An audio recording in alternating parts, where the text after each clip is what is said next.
শুভ সকাল।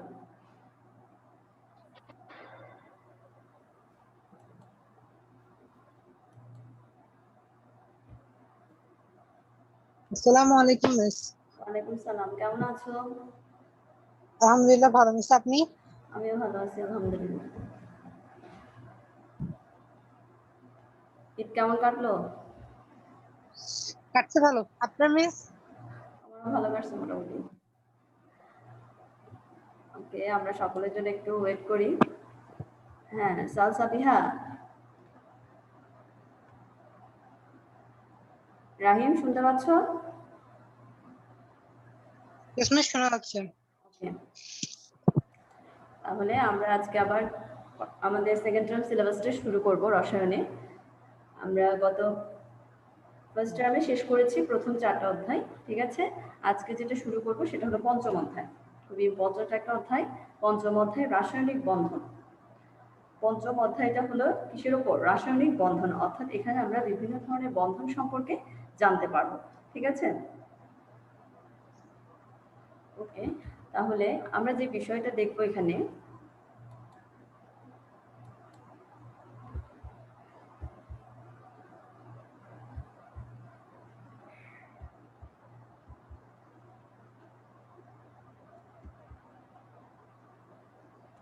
স্ক্রিনে কি কিছু দেখা যাচ্ছে? Yes miss. হ্যাঁ, ওকে, আমরা যে বিষয়টা এখানে প্রথমে আলোচনা করব রাসায়নিক বন্ধনের যে অধ্যায়টা নিয়ে, সেখানে আমরা জানি কি প্রত্যেকটা পদার্থ অণু আর পরমাণু নিয়ে গঠিত। আমরা জানি প্রত্যেকটা পদার্থ অণু এবং পরমাণু নিয়ে গঠিত। এই পর্যন্ত টোটাল কতটি মৌল আবিষ্কৃত হয়েছে বলে আমরা জেনেছি? 118টি। টোটাল 118টি মৌল আবিষ্কৃত হয়েছে, যার মধ্যে 98টি প্রাকৃতিকগতভাবে পাওয়া গেছে, আর বাকি যেগুলো রয়েছে সেগুলো পরীক্ষাগারে তৈরি করা হয়েছে।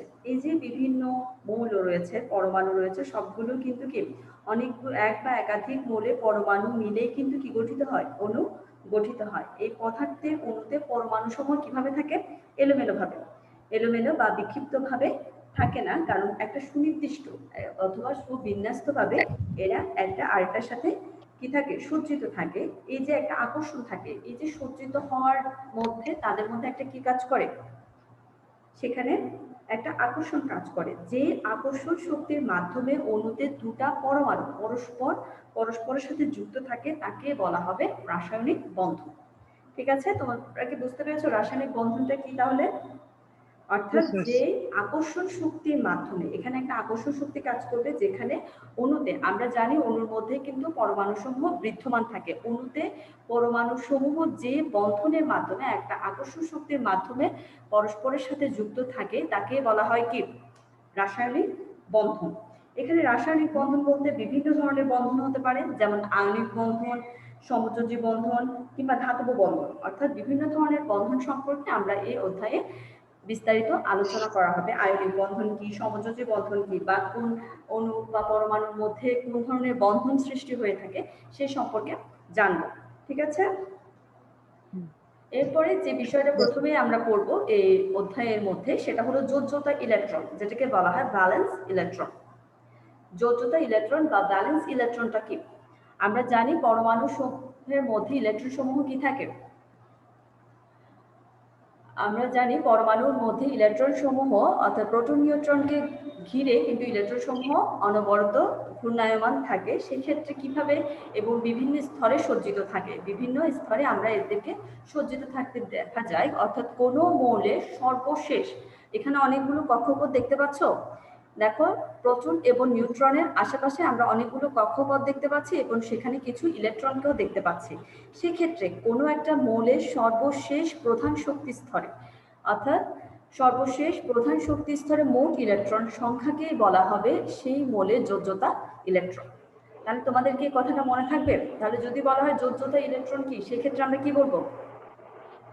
কোনো মৌলের সর্বশেষ প্রধান শক্তি স্তরের মোট ইলেকট্রন সংখ্যাকে সেই মৌলের যোজ্যতা ইলেকট্রন বলা হয়। ইলেকট্রন বলা হবে। অর্থাৎ একটা মৌলে আমরা একটা মৌলকে যখন বিভিন্ন স্তরে সজ্জিত করব তাদের ইলেকট্রন অনুযায়ী, অর্থাৎ ইলেকট্রন বিন্যাস পর্যায় সারণীতে যে ইলেকট্রন বিন্যাস করছি সেই অনুযায়ী যখন আমরা এদেরকে কি করতে যাব, সজ্জিত করতে যাব, সর্বশেষ যে শক্তি স্তরটা পাবো, প্রধান শক্তি স্তর, সেখানে টোটাল যে ইলেকট্রন সংখ্যাটা থাকবে তাকে আমরা বলবো যোজ্যতা ইলেকট্রন। যেমন পটাশিয়ামের পারমাণবিক সংখ্যা কত? পটাশিয়ামের পারমাণবিক সংখ্যা মনে আছে? পটাশিয়ামের পারমাণবিক সংখ্যা হলো 19।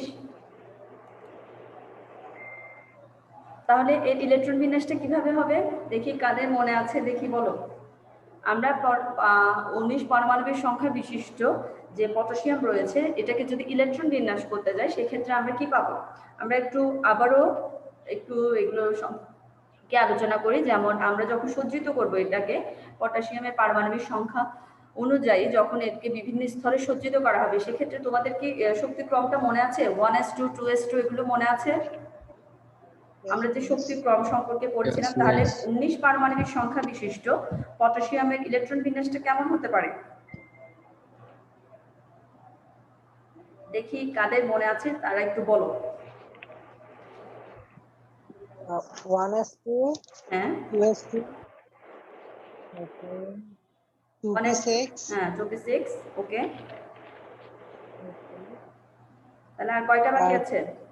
2 হুম, 1s2 2s2 2p6 তারপরে 3s2 3p6 4s1 4s1। অর্থাৎ আমরা দেখতে পাচ্ছি কি সর্বশেষ শক্তি স্তরে কয়টা ইলেকট্রন রয়েছে?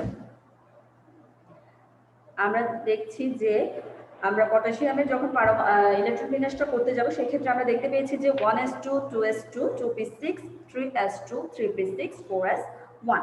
অর্থাৎ পটাশিয়ামের ইলেকট্রন বিন্যাসের সর্বশেষ শক্তি স্তরে আমরা কয়টা ইলেকট্রন দেখতে পাচ্ছি? শুধুমাত্র একটা ইলেকট্রন দেখতে পাচ্ছি। তাহলে আমরা বলতে পারবো যে পটাশিয়ামের যোজ্যতা ইলেকট্রন কত? পটাশিয়ামের 50 যোজ্যতা ইলেকট্রন 1। সর্বশেষ শক্তি স্তরে মোট ইলেকট্রন সংখ্যাকে বলা হবে তার যোজ্যতা ইলেকট্রন। তাহলে আমরা পটাশিয়ামের যে ইলেকট্রন বিন্যাসটা দেখলাম সেখানে আমরা শুধুমাত্র 4s1 অর্থাৎ লার্জ যে শক্তি স্তর রয়েছে সেখানে একটা মাত্র ইলেকট্রন দেখতে পেয়েছি, সে কারণে তার যোজ্যতা হলো 1। এরপরে দেখো অক্সিজেনেরটা কিভাবে হবে? অক্সিজেনের পারমাণবিক সংখ্যা বলে তার ইলেকট্রন বিন্যাসটা একটু করার চেষ্টা করো। অক্সিজেনের ইলেকট্রন বিন্যাস। অক্সিজেনের পারমাণবিক সংখ্যা হলো 8 আর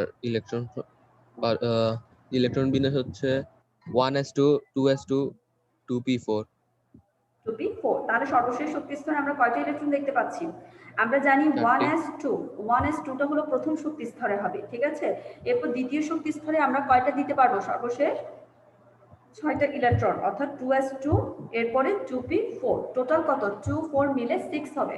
তাহলে অক্সিজেনের সর্বশেষ শক্তি স্তরে আমরা কয়টা ইলেকট্রন দেখতে পাবো? 6টি ইলেকট্রন। অর্থাৎ সর্বশেষ শক্তি স্তরের মোট যে ইলেকট্রন থাকবে তাদের যোগফলটাই হবে কিন্তু মূলত কি যোজ্যতা ইলেকট্রন, ঠিক আছে। তাহলে তোমরা কি যোজ্যতা ইলেকট্রন বিষয়টা বুঝতে পেরেছো যে একটা মৌলের সর্বশেষ শক্তি স্তরের মোট ইলেকট্রন সংখ্যাটাকে আমরা তার যোজ্যতা ইলেকট্রন হিসেবে তাদেরকে কি করা হবে? সংজ্ঞায়িত করা হবে, ঠিক আছে। Yes, miss. Okay.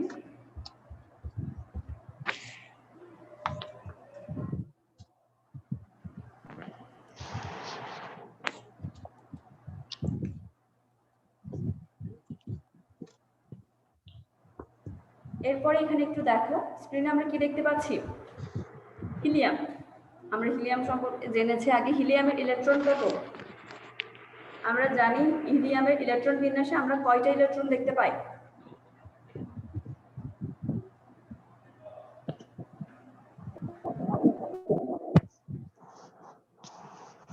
হিলিয়ামে আমরা ইলেকট্রন কয়টি দেখতে পাই?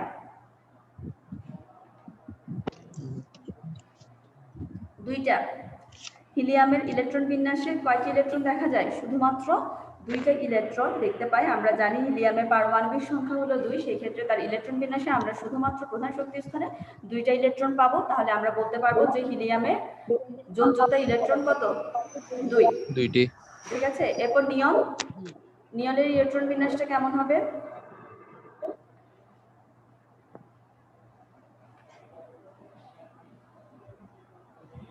নিয়নের Ma'am, ইলেকট্রন one বিন্যাস হবে 1s2 2s2 2p6 2p6 হ্যাঁ, তাহলে 1s2 2s2 2p6, তাহলে 26 এরপরে প্রথম, তাহলে নিয়নের টোটাল ইলেকট্রন হবে কত? প্রথম শক্তি স্তরে আছে 2টি এবং পরবর্তী যে শক্তি স্তর রয়েছে সেখানে 8টি ইলেকট্রন আমরা দেখতে পাবো, অর্থাৎ নিয়নের যোজ্যতা ইলেকট্রন কত হবে তাহলে?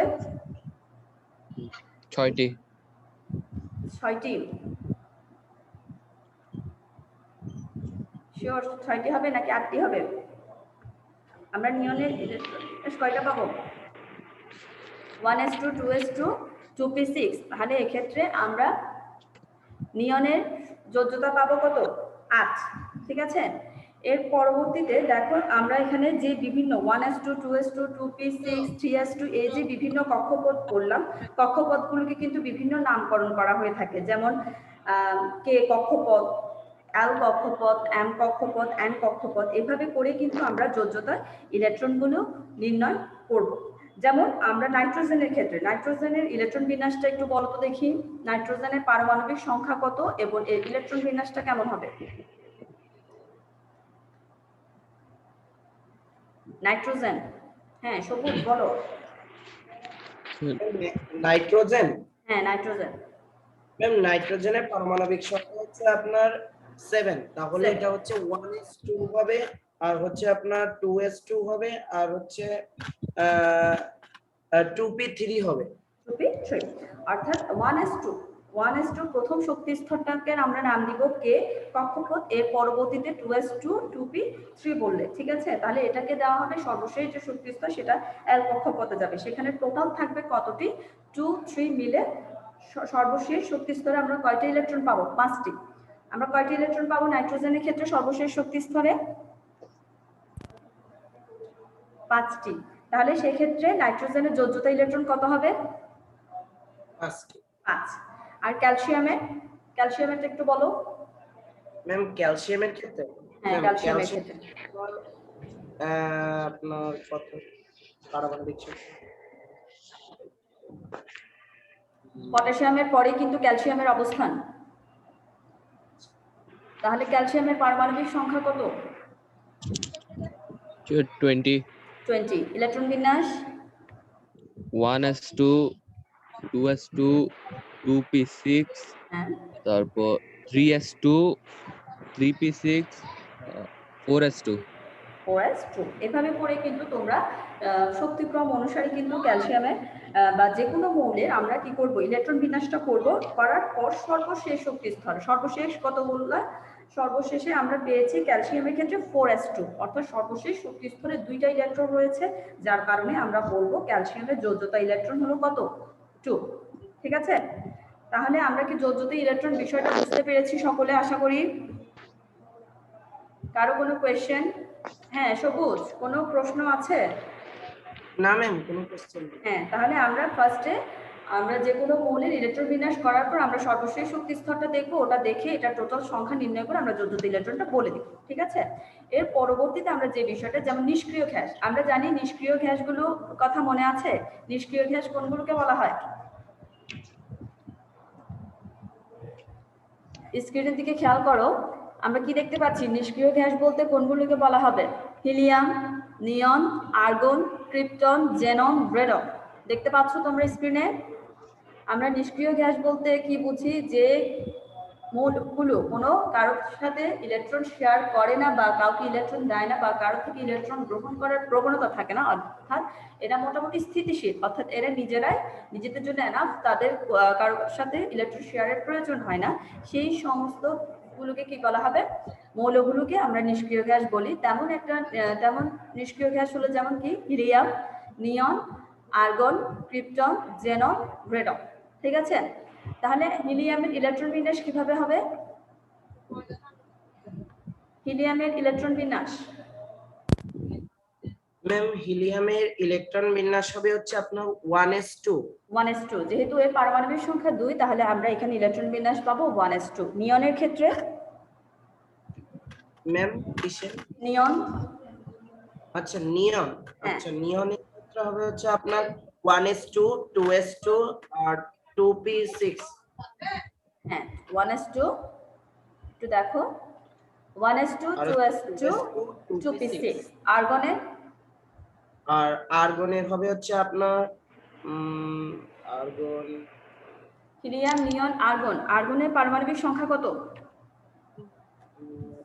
আর্গনের হচ্ছে আপনার ম্যাম আর্গনের পারমাণবিক সংখ্যা হচ্ছে আপনার 18 তাহলে হচ্ছে 18 আপনার 1s2 হবে 2s2 2p6 3s2 আর হচ্ছে 3p6 হবে। 3p6 এভাবে করে আমরা ইলেকট্রন বিন্যাসগুলো করব, কারণ এই নিষ্ক্রিয় গ্যাসের ইলেকট্রন বিন্যাসগুলো কিন্তু খুবই ইম্পর্টেন্ট, যার কারণে আমরা এগুলো একটু ভালো করে মনে রাখবো। এরপর ক্রিপ্টন আর্গন 80 ক্রিপ্টনের পারমাণবিক সংখ্যা কত ম্যাম ক্রিপ্টনের পারমাণবিক সংখ্যা কত 36 তোমরা কি স্ক্রিনে দেখতে 36 পাচ্ছ? হ্যাঁ, স্ক্রিনেও দেখা যাচ্ছে কিন্তু ক্রিপ্টনের পারমাণবিক সংখ্যা হলো 36। তাহলে সেক্ষেত্রে ইলেকট্রন বিন্যাসটা কিভাবে হবে?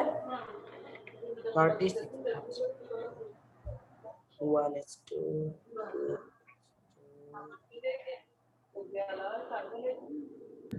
ম্যাম স্ক্রিন তো এখনো চেঞ্জ হয় না, আগের স্ক্রিনটাই থাকি গেছে। আগের স্ক্রিনটাই দেখা যাচ্ছে? আচ্ছা, তাহলে আমি নতুন করে শেয়ার দিচ্ছি।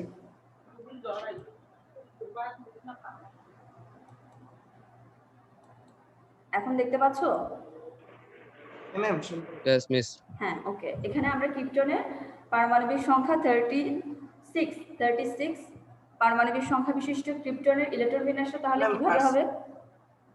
হ্যাঁ, বলো। ম্যাম ক্রিপ্টনের পারমাণবিক সংখ্যা হচ্ছে আপনার 1s2 2s2 2p6 3x2 3p6 3d10 4s2 4p6 4p6 তোমরা কি একটু খেয়াল করেছো? দেখো, প্রত্যেকটা সর্বশেষ শক্তি স্তরগুলো কিন্তু কি দেখছি আমরা পরিপূর্ণ, অর্থাৎ এটার স্থিতিশীলতা হওয়ার কারণ কি, এদের সবগুলো সর্বশেষ যেগুলো বোল্ড হরফে দেওয়া হয়েছে সর্বশেষ শক্তি স্তরগুলো আমরা দেখতে পাচ্ছি কি অষ্টকপূর্ণ, অর্থাৎ 4s2, যেমন ক্রিপ্টনের ক্ষেত্রে দেখতে পাচ্ছি 4s2 4p6, অর্থাৎ এখানে টোটাল 8টা ইলেকট্রন। তাহলে তার কারো থেকে ইলেকট্রন গ্রহণ করার দরকার নেই, বা সে কারোর সাথে ইলেকট্রন শেয়ার কাউকে ত্যাগ করবেও না এবং কারো থেকে সে গ্রহণও করবে না। এই কারণেই কিন্তু নিষ্ক্রিয় গ্যাস সমূহ কি হয়ে থাকে, স্থিতিশীল হয়ে থাকে। তারপরে জেননের ক্ষেত্রে কি হবে? জেনন Xc54 54 পারমাণবিক সংখ্যা বিশিষ্ট জেননের ইলেকট্রন বিন্যাস কেমন হবে? 1s2 2s2 2p6 3s2 3p6 3d10 4s2 4p2 4p6 4d10 4f14 5s2 5p6 5p6 যেহেতু এটার পারমাণবিক সংখ্যা অনেক বেশি, আমরা সর্বশেষ পড়েছি হয়তো বা 4p6 পর্যন্ত পড়েছি বা 4d10 পর্যন্ত পড়েছি, ঠিক আছে? এরপরে যে 4f আসবে সেক্ষেত্রে এখানে 4f এর সর্বোচ্চ কিন্তু 14টা ইলেকট্রন রাখা যায়। f এর সর্বোচ্চ কয়টা ইলেকট্রন রাখা যায়? 14টি ইলেকট্রন রাখা যায়, যার কারণে আমরা বলবো যে 4d10 এর পর 4f14 হবে, 14টা ইলেকট্রন বিশিষ্ট 4f অরবিটালে থাকবে। এরপর বাকি যেটা রয়েছে 8টা ইলেকট্রন, একটা 5s টোটাল দিব আর 5p6 দিয়ে আমরা জেননের পারমাণবিক সংখ্যা অর্থাৎ ইলেকট্রন বিন্যাসটা এটা কি করে দিতে হবে, বিন্যস্ত করে দিতে হবে। জেননের পারমাণবিক সংখ্যা বিশিষ্ট পারমাণবিক সংখ্যা অনুযায়ী এর ইলেকট্রন বিন্যাসটা আমরা করব, ঠিক আছে? এরপর জেননের পর র্যাডন। র্যাডনের পারমাণবিক সংখ্যা কিন্তু আরো বেশি। র্যাডনের পারমাণবিক সংখ্যা কত দেখতে পাচ্ছ? আমি দেখতে পাচ্ছি কত? রেডনের পারমাণবিক সংখ্যা কত দেখতে পাচ্ছ? ম্যাম জেননের পারমাণবিক সংখ্যা দেখতে পাচ্ছি হচ্ছে 86 86 আমরা রেডনের আমরা পারমাণবিক সংখ্যা দেখতে পাচ্ছি 86। তাহলে তোমরা একটু নিজে নিজে করার চেষ্টা করো, শুধু তোমরা পারমাণবিক সংখ্যাটা দেখে কিন্তু বলার চেষ্টা করো যে এটা পারমাণবিক সংখ্যাটা কিভাবে হতে পারে, তাহলে তোমাদের এটা একটা প্র্যাকটিস হয়ে যাবে। তাহলে আমাকে হ্যাঁ বলে যাও। এখানে পারমাণবিক সংখ্যা হচ্ছে ইলেকট্রন বিন্যাসগুলো হচ্ছে আসে আপনার 1s2 2s2 2p6 3s2 3p6 3d10 4s2 4p6 4d10 4f14 5s2 5p6 5d10 6s2 6p6 6p6 অর্থাৎ 6x 2,6p6 দিয়ে, অর্থাৎ এটা অষ্টকপূর্ণ দেখতে পাচ্ছি। আর আমরা যতগুলো নিষ্ক্রিয় গ্যাসই দেখতে পারলাম, হিলিয়াম, নিয়ন, আর্গন, ক্রিপ্টন, জেনন, রেডন, সবগুলোরই সর্বশেষ শক্তি স্তর আমরা দেখতে পাচ্ছি কি অষ্টকপূর্ণ। ঠিক আছে, আমরা অষ্টকপূর্ণ দেখতে পাচ্ছি, যার কারণে এরা খুবই স্থিতিশীল হয়ে থাকে। ঠিক আছে, তাহলে আমরা মোটামুটি নিষ্ক্রিয় গ্যাস, ইলেকট্রন বিন্যাস এবং এর স্থিতিশীলতার কারণগুলো জানতে পারলাম, কেন এরা স্থিতিশীল হয়ে থাকে। ওকে, এরপরে আমরা যে বিষয়টা জানবো সেটা হলো যোজনী। খুবই ইম্পর্টেন্ট একটা জিনিস, আমরা একটা মৌল পড়বো, এটা যোজনী জানাটা আমাদের খুবই প্রয়োজনীয়, যেটাকে বলা হয় যোজনী বা যোজ্যতা। এখানে কিছু টপিক আছে, যেমন এর আগে আমরা যে টপিকটা নিয়ে পড়েছিলাম সেটা হলো যোজ্যতা ইলেকট্রন। এখন যেটা পড়বো সেটা হলো যোজনী বা যোজ্যতা। কি বললাম? যোজনী বা যোজ্যতা, যেটার ইংলিশে আমরা বলতে গেলে এটাকে বলা হয় ব্যালেন্স। ঠিক আছে, যোজনী বা যোজ্যতাকে ইংলিশে বলা হয় ব্যালেন্সি। আমরা জানি যে বিভিন্ন মৌলের পরমাণু সমূহ কি থাকে, একে অপরের সাথে সর্বশেষ কক্ষপথে, অর্থাৎ সর্বশেষ কক্ষপথে অনেক সময় ইলেকট্রনের ঘাটতিও থাকে, আবার অনেক সময় অতিরিক্ত ইলেকট্রন থাকে। সেক্ষেত্রে অতিরিক্ত ইলেকট্রন থাকলে সেই ইলেকট্রনটা দান করে দেয়, আর যদি তার ঘাটতি থাকে সেই ইলেকট্রন গ্রহণ করে অন্য কোনো একটা পরমাণু বা মৌলের সাথে সে কি করে, বন্ধন গঠন করে। ঠিক আছে, অণু গঠনকালে কোনো একটা মৌলের একটা পরমাণুর সাথে যখন আরেকটা মৌল যুক্ত হবে, মানে যখন একটা অণু গঠন করবে, যে কোনো একটা পরমাণু সমূহ মিলেই তো অণু গঠিত হয়। অণু গঠনকালে কোনো মৌলের একটা পরমাণুর সাথে যখন অপর একটা মৌলের পরমাণু যুক্ত হওয়ার যে ক্ষমতাটা, ঠিক আছে, যুক্ত হওয়ার যে ক্ষমতা, সেটাকে বলা হবে যোজনী বা যোজ্যতা। তাহলে তোমরা কি বুঝতে পেরেছো যোজনী বা যোজ্যতা কি? আমি আবারও একটু বলছি যে অণু গঠনকালে কোনো মৌলের একটি পরমাণুর সাথে অপর একটি মৌলের পরমাণু যুক্ত হওয়ার, একটা আরেকটার সাথে যুক্ত হওয়ার যে ক্ষমতাটা রাখে সেটাকে বলা হবে, সেই ক্ষমতাটাকে বলা হবে তার যোজনী বা যোজ্যতা। ঠিক আছে, যদি আমরা একটু উদাহরণ হিসেবে দেখি জিনিসটা আমাদের কাছে আরো ক্লিয়ার হবে। যেমন দেখো হাইড্রোজেন, হাইড্রোজেনের যোজনী আমরা কত জানি? আমরা জানি হাইড্রোজেন হলো পারমাণবিক সংখ্যা 1, অর্থাৎ এর যোজনী কত ধরা হবে? 1 ধরা হবে। এর যোজনীয় ধরা হবে কত? 1। তাহলে কোনো মৌলের একটা পরমাণু যতগুলো হাইড্রোজেন পরমাণু বা ক্লোরিন পরমাণুর সাথে যুক্ত হবে, অর্থাৎ যেহেতু তার যোজনী 1, সে এমন একটা পরমাণুর সাথে যুক্ত হবে যার কি রয়েছে, যার অতিরিক্ত একটা ইলেকট্রন থাকবে, তার সাথে সে কি হবে, বন্ধন গঠন করার চেষ্টা করবে। অর্থাৎ কোনো মৌলের একটা পরমাণু যতগুলো হাইড্রোজেন পরমাণু, যেমন ক্লোরিন, ক্লোরিনের ক্ষেত্রে আমরা দেখেছি কি ক্লোরিনের পারমাণবিক সংখ্যা কত? পারমাণবিক সংখ্যা হলো 17। 17 ক্ষেত্রে সেখানে ইলেকট্রন বিন্যাস যখন করা হবে সেক্ষেত্রে পাবো কি 1s2 2s2 2p6 3s2 3p5। ঠিক আছে, সেক্ষেত্রে তার কি ইলেকট্রন পরিপূর্ণ আছে নাকি ঘাটতি রয়েছে ক্লোরিনের ক্ষেত্রে? হ্যাঁ, তোমরা কি শুনতে পাচ্ছ? ক্লোরিনের যে পারমাণবিক সংখ্যা 17 পারমাণবিক সংখ্যা বিশিষ্ট যে ক্লোরিনটা রয়েছে সেটার ইলেকট্রন বিন্যাসে কি অষ্টকপূর্ণ রয়েছে? তোমরা একটু ইলেকট্রন বিন্যাসটা করে দেখো। ঘাটতি আছে, তাহলে সে কি করবে, ক্লোরিনের ঘাটতি রয়েছে, একটা ইলেকট্রন কম আছে, তাহলে সেক্ষেত্রে সে কি করবে, হাইড্রোজেন, হ্যাঁ একটা কম রয়েছে, সেক্ষেত্রে হাইড্রোজেনের জানি আমরা কত, 1। তাহলে হাইড্রোজেনের সাথে ক্লোরিন কিন্তু শেয়ার করে একটা কি বন্ধন গঠন করতে পারে, অর্থাৎ এই যে হাইড্রোজেন ক্লোরিনের সাথে যুক্ত হয়ে তার সাথে যখন ইলেকট্রনটা শেয়ার করবে তখন সে একটা অণু বা কি যৌগ গঠন করতে পারবে। সেই জন্য আমরা বলবো কি হাইড্রোজেনের যোজনীটা হলো 1। হাইড্রোজেনের একটা পরমাণু ক্লোরিনের একটা পরমাণুর সাথে যুক্ত হয়ে কিন্তু হাইড্রোজেন ক্লোরাইড অণু গঠন করে, যার কারণে ক্লোরিনের যোজনীয় কত হবে, ক্লোরিনের যোজনীয় সেম হবে হাইড্রোজেনের মতো 1, যেহেতু একটা ইলেকট্রন শেয়ার করবে, কারণ হাইড্রোজেনের একটা ইলেকট্রন শেয়ারের দরকার, তারপরে এখানে ক্লোরিনেরও একটা ইলেকট্রনের ঘাটতি রয়েছে, তাহলে তারা এদের পরস্পরের একটা ইলেকট্রন শেয়ারের মাধ্যমেই কিন্তু তারা একটা যৌগ, অর্থাৎ হাইড্রোক্লোরিক অ্যাসিড HCl যৌগটা গঠন করবে, যার কারণে হাইড্রোজেনের যোজনীয় পাবো আমরা 1 এবং ক্লোরিনের যোজনীয় পাবো কত, 1। ঠিক আছে, এরপরে যেমন পানির ক্ষেত্রে দেখো, পানির ক্ষেত্রে বিবেচনা করো একটু, পানির ক্ষেত্রে কি ধরনের হতে পারে? আমরা পানির যে যৌগিক পদার্থটা রয়েছে সেটা যখন দেখবো সেখানে কি অক্সিজেনের একটা পরমাণুর সাথে, অর্থাৎ H2O, অক্সিজেনের একটা পরমাণুর সাথে হাইড্রোজেনের দুইটা পরমাণু পরস্পর যুক্ত হয়। হাইড্রোজেনের একটা পরমাণুর সাথে হাইড্রোজেনের দুইটা পরমাণু, H2O এর ক্ষেত্রে আমরা অক্সিজেন আর হাইড্রোজেনের কয়টা পরমাণু দেখতে পারি? দুইটিও একটি। দুইটিও একটি, অর্থাৎ হাইড্রোজেনের দেখতে পারি দুইটি এবং অক্সিজেনের হলো একটি। তাহলে সেই ক্ষেত্রে অক্সিজেনের যোজনী কত হবে? অক্সিজেনের যোজনী আমরা পাবো, যেহেতু হাইড্রোজেন দুইটা হাইড্রোজেনের সাথে সে যুক্ত হবে, সেই ক্ষেত্রে আমরা অক্সিজেনের যোজনী পাবো কত? 2। যেহেতু অক্সিজেনের একটি পরমাণু 2। হাইড্রোজেনের দুইটা পরমাণুর সাথে যুক্ত হচ্ছে, সেই ক্ষেত্রে আমরা অক্সিজেনের যোজনী পাবো 2। আমরা আগেই বলেছি যে একটা পরমাণুর সাথে আরেকটা পরমাণু যুক্ত হওয়ার ক্ষমতা, অর্থাৎ যতটা কিসের সাথে, যেখানে পরমাণুর সাথে যুক্ত হবে, যত পরমাণুর সাথে যুক্ত হবে তার যোজনীয়টাও আমরা তত হিসেবে বিবেচনা করব। ঠিক আছে, সেম ভাবে সোডিয়াম ক্লোরাইডের ক্ষেত্রে কিভাবে হবে? সোডিয়াম ক্লোরাইড এই যে একটা যৌগ গঠন করে, সেক্ষেত্রে তাদের যোজনী কত হবে? সোডিয়ামের যোজনী কত? 1। কিভাবে আমরা বিষয়টা বুঝলাম? আমরা সোডিয়ামের যোজনী, হ্যাঁ সোডিয়ামের ইলেকট্রন বিন্যাসটা বলো।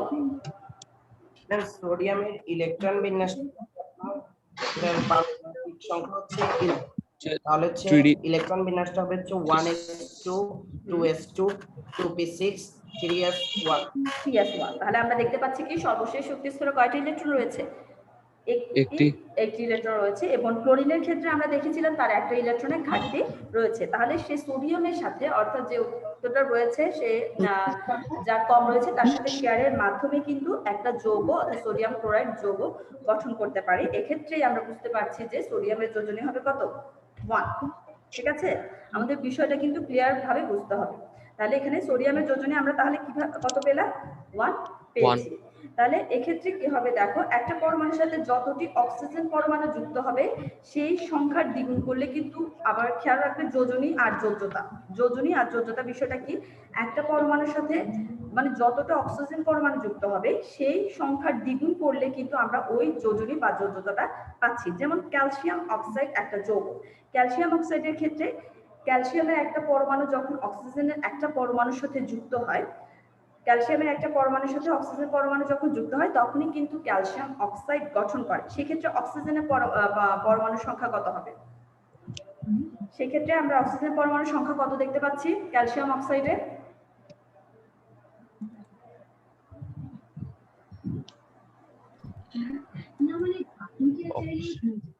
ক্যালসিয়াম অক্সাইড একটা মাত্র ক্যালসিয়াম এবং একটা মাত্র অক্সিজেন। তাহলে সেক্ষেত্রে আমরা অক্সিজেনের পরমাণুর সংখ্যা দেখতে পাচ্ছি 1। একের সাথে যখন আমরা 2 গুণ করব, ঠিক আছে, যেহেতু দ্বিগুণ বলেছে, কোনো একটা পরমাণুর সাথে যখন অক্সিজেন যুক্ত হবে তখন ওটাকে আমরা ওই সংখ্যাটাকে দ্বিগুণ করতে হবে। সেক্ষেত্রে আমরা যেহেতু দেখছি অক্সিজেনের পরমাণুর সংখ্যা 1, এটাকে দ্বিগুণ করা মানে এটার সাথে 2, সেক্ষেত্রে ক্যালসিয়ামের যোজনী আমরা কি পাবো? 2 পাবো। এটা একটা আরেকটা হলো প্রসেস, মানে আমরা জিনিস বিভিন্ন মেথড থাকে না, সেভাবে যোজনী বের করার আরেকটা নিয়ম হলো কি, কোন একটা পরমাণুর সাথে যখন অক্সিজেন যুক্ত হবে, অক্সিজেনের সংখ্যার সাথে যখন আমরা দ্বিগুণ করে দিব তখন সে যার সাথে যুক্ত হবে, যে পরমাণুর সাথে যুক্ত হবে তার যোজনী বা যোজ্যতা হবে তত। ঠিক আছে, সেক্ষেত্রে আমরা ক্যালসিয়াম অক্সাইডে ক্যালসিয়ামের যোজনী কত বলতে পারবো?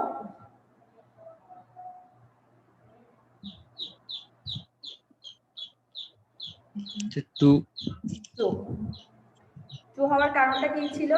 যেহেতু ক্যালসিয়ামের অক্সিজেনের পরমাণুর সংখ্যা 1 ছিল, এটাকে দ্বিগুণ করা হয়েছে এবং ক্যালসিয়ামের যোজনী আমরা এই ক্ষেত্রে 2 পেলাম।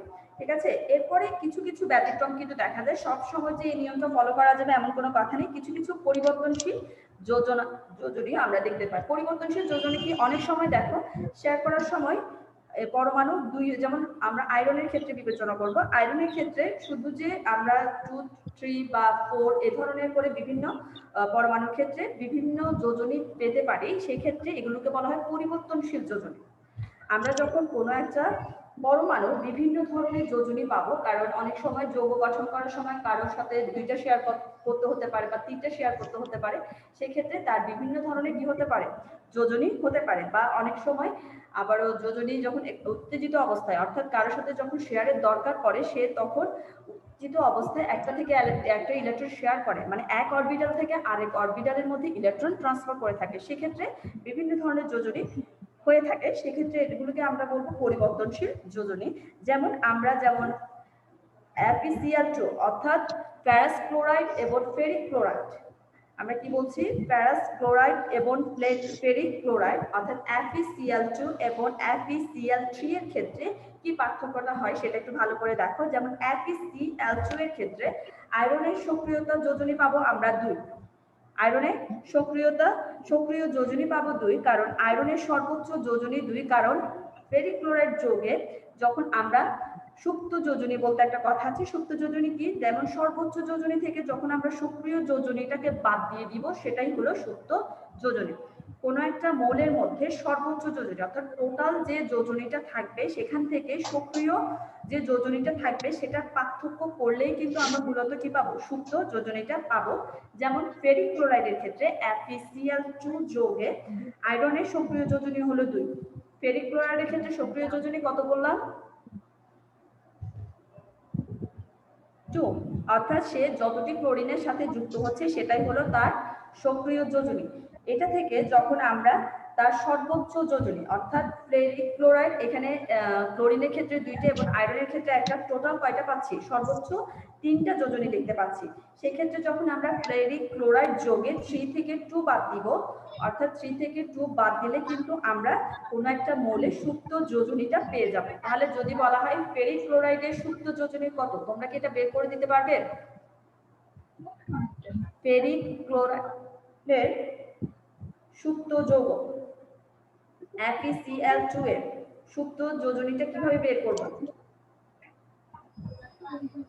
আমরা FeCl2 যৌগের মধ্যে আয়রনের সক্রিয় যোজনী দেখতে পাচ্ছি 2, কারণ সে 2টা ক্লোরিনের সাথে যুক্ত হয়েছে, এটা হলো তার সক্রিয় যোজনী।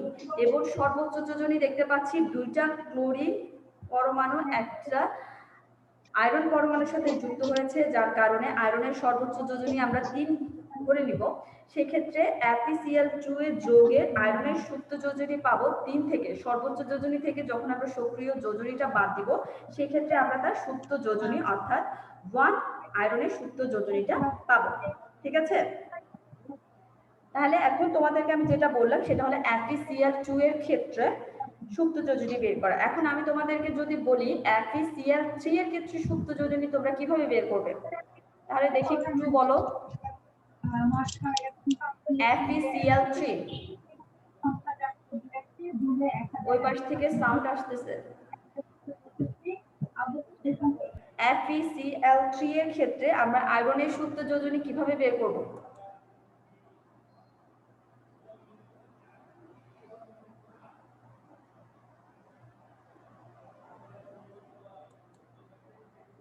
আরেকবার বুঝিয়ে দেবেন?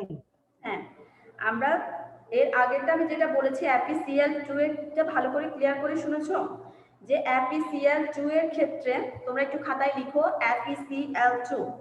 ঠিক আছে? সেক্ষেত্রে আয়রন কয়টা ক্লোরিনের সাথে যুক্ত হয়েছে?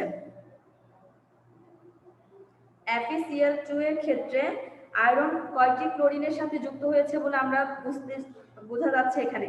2টি, অর্থাৎ আয়রনের সক্রিয় যোজনী হলো 2। ঠিক আছে?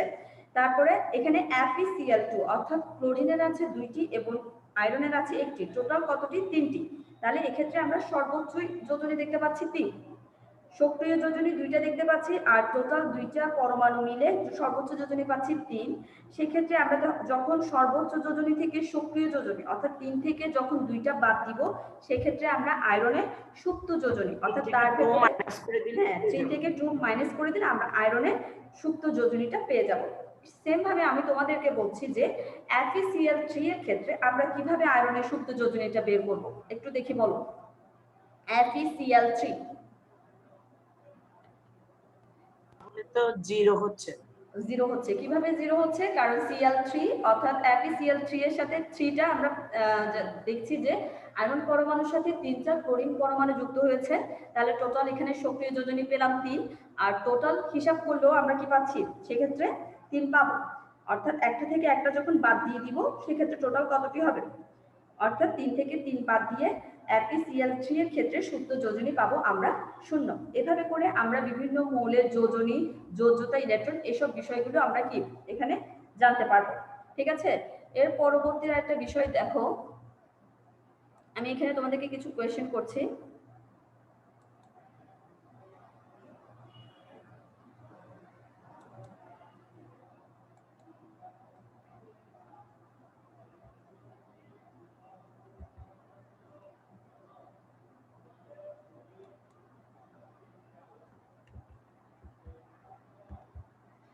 যোজ্যতা ইলেকট্রন কাকে বলে? যোজ্যতা ইলেকট্রন কাকে বলে?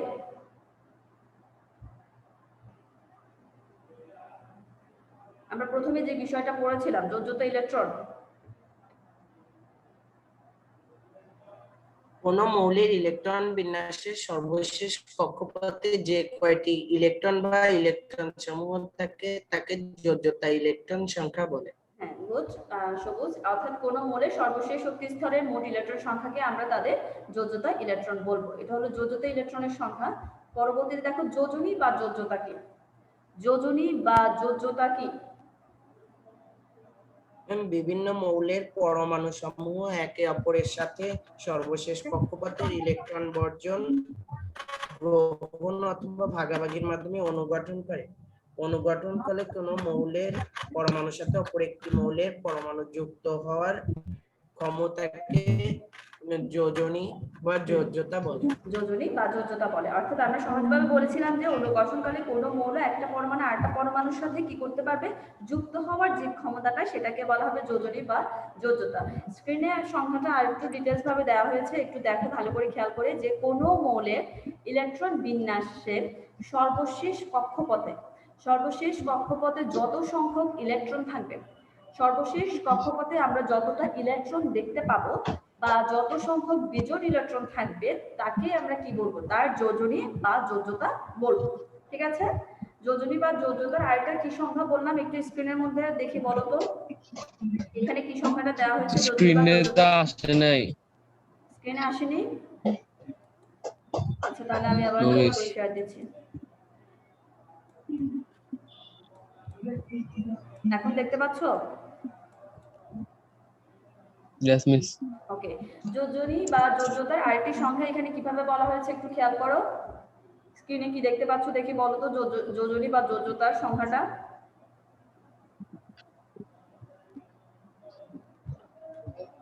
কোন সর্বশেষ স্তরের মোট ইলেকট্রন সংখ্যাকে সেই মৌলের যোজ্যতা ইলেকট্রন বলে।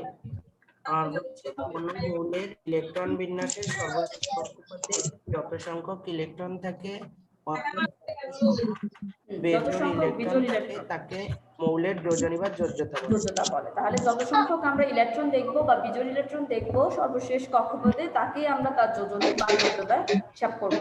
এর পরবর্তীতে একটু দেখো, কোন মৌলসমূহের যোজনী শূন্য ধরা হয়? কোন মৌলসমূহের যোজনী শূন্য ধরা হয়? শূন্য আমরা কোন সময় ধরবো, যখন সেটা স্থিতিশীল থাকবে সেক্ষেত্রে আমরা তার যোজনীটা শূন্য বিবেচনা করবো।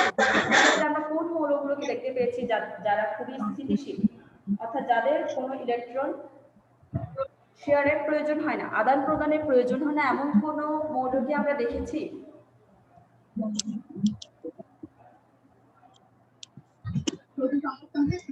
এরকম মৌল তো দেখেছি। হ্যাঁ সেটা কি, কোন মৌলগুলো? নিষ্ক্রিয় শ্রেণীর মূল। হ্যাঁ নিষ্ক্রিয় শ্রেণী।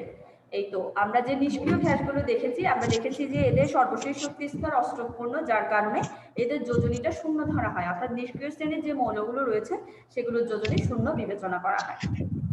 এর পরবর্তীতে আরেকটি প্রশ্ন, যৌগমূল যে বিষয়টা সেটা হলো কি, যৌগমূল কি? আরেকটা নতুন বিষয় আমরা যেখানে পড়বো সেটা হলো যৌগমূল। অর্থাৎ যৌগমূল হলো কি, দেখো একাধিক মৌলের একাধিক পরমাণু, অর্থাৎ একের অধিক যে মৌলগুলো রয়েছে সেগুলো একের অধিক পরমাণুর সমন্বয়ে একটা পরমাণু গুচ্ছ বা আয়নের ন্যায় আচরণ করে, সেগুলোকেই আমরা বলবো মূলত কি, যৌগমূলক।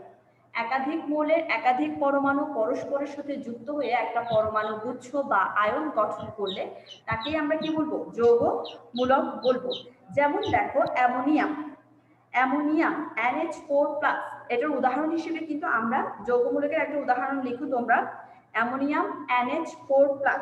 সেক্ষেত্রে খেয়াল করো, দেখো একটা নাইট্রোজেন পরমাণুর সাথে 3টি হাইড্রোজেন পরমাণু এবং একটি H+ অর্থাৎ একটা প্রোটন যুক্ত হয়ে কিন্তু কি গঠন করে, অ্যামোনিয়াম আয়ন বা যৌগমূলক গঠন করে।